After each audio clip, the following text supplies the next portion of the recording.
In this video tutorial, I'm going to share to you on how you can fix AAX.dll missing in Windows 11. So let's get started. The first thing that we need to do is to know the system type of our Windows. So go to the Windows search bar and type system info. Click on it under the best match. Take note of your system type and then open a browser. Search for Visual C++ redistributable and hit enter. Click on the first option. Scroll down and click the link corresponding to your system type. Click on the folder icon.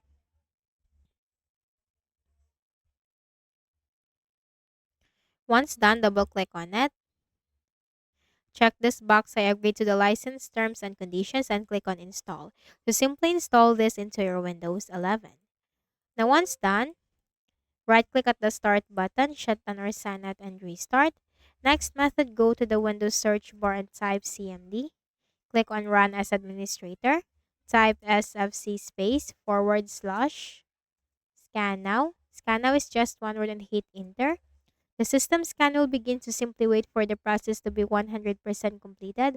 And once the process is 100% completed, just simply type exit in the command prompt window. And then next method is to also consider updating your Windows. So click on the start button and go to settings. From the list of options on the left pane, click on Windows Update and simply click the button right here to check for download and install the updates that your Windows need. Okay, so that's it. And I hope this video helped you. Kindly please do not forget to hit the like button and subscribe to this YouTube channel. Thank you for watching the video.